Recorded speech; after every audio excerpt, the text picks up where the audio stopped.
చీరలు అసలు ఇచ్చారా?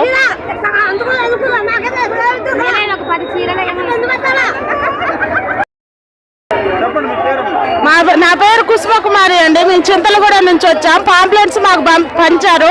ఒక చీర వచ్చేసి ₹1 ఆఫర్ అంటే మేము చింతలగూడ నుంచి వచ్చామండి. వచ్చాక ఇందులో టోకెన్లు కూడా ఇచ్చాక మాకు ఇప్పుడు చీరలు ఇవ్వనంటున్నారు. మరి ఇది ధర్మమేనా అండి చెప్పండి? మరి ఇవ్వటం లేనప్పుడు మాకు చెప్పాలి కాండి. ఊరు ఎందుకు పంచిపెట్టాలి? మరి వీళ్ళకి వచ్చాక ఇట్లా తోపులాట్లో కూడా మేము పోయినామండి. వచ్చి ఇట్లా చేశారు. మరి దీనికి ఏంటి? మరి మీరే న్యాయం చెప్పండి. మరి ఏం జరిగింది? ఇంటికి వచ్చామండి. మేము చీరలు ఇస్తామన్నారు. మరి కోరికలు తీసుకుని డబ్బులు తీసుకొని కోరికలు ఇచ్చారు. మరి ఇంతవరకు లేవు. మళ్ళీ ఇప్పుడు వెళ్ళండి అంటున్నారు. మరి ఎందుకండి ఇక నుంచి వచ్చినాం మేము పొద్దుకు వచ్చాం. మాది భద్రాచలం అండి. యాజ్ ఏ లెక్చరర్ పనిచేస్తున్నాను ఇక్కడ. రామకృష్ణ నా పేరండి. మనం గత 4-5 రోజుల క్రితం పాంప్లెట్ చూడటం జరిగింది. మొదటి వార్షికోత్సవం అని చెప్పేసి వివి ఫ్యాషన్ వాళ్ళు ₹1 చీర అని చెప్పేసి బాగా పబ్లిసిటీ చేయడం జరిగింది. కానీ ఇక్కడికి వస్తే మొదటి 250 మందికి అన్నారు.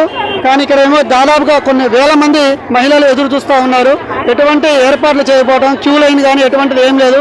పోలీసు వారు కూడా వచ్చి చూస్తున్నారు.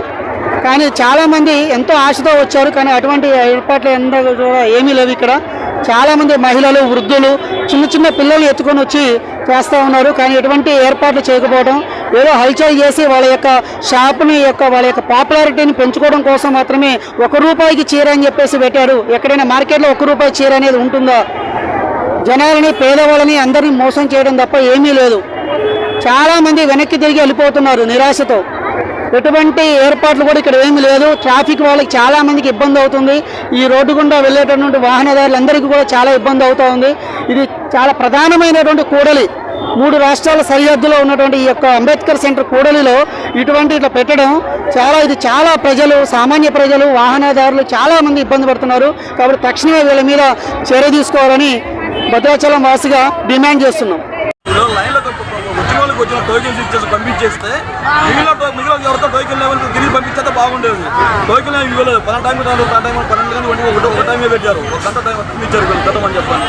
ప్రొద్దుగా కట్టే పెట్టకుండా, లైన్లో పెట్టకుండా ఏకంగా జనాలు మొత్తం లోనలు మొత్తం అందరూ లోనికి మొత్తం జనం లోనకి ఎవరు అసలు దెబ్బలు ఏమో మేము కూడా చాలా భయపడ్డాం. చాలా మంది విషయాల్లో అలా ప్రజలు కరెక్ట్గా లైన్ కూడా టోకెన్స్ పంపించేస్తే చాలా బాగుండేది.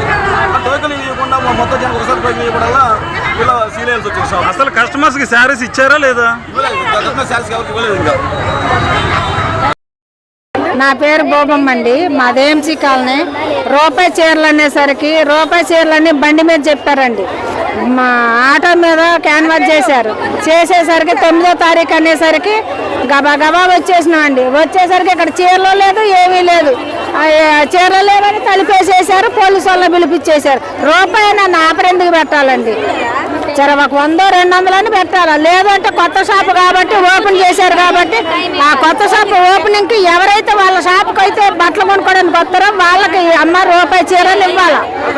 అసలు ఎవరికన్నా ఇవ్వలేదు. ఇట్లా ఇసిరేసేసరికి కొన్ని ఇసిరేసేసరికి మగవాళ్ళు ఏరుకొని వెళ్ళిపోయారు. ఆడవాళ్ళకి దక్కనివ్వలేదు. మగవాళ్ళే ఊరికొచ్చి అంగపడుతున్నారు. ఇంకా ఆడవాళ్ళు ఎక్కడి నుండి తీసుకుంటారండి?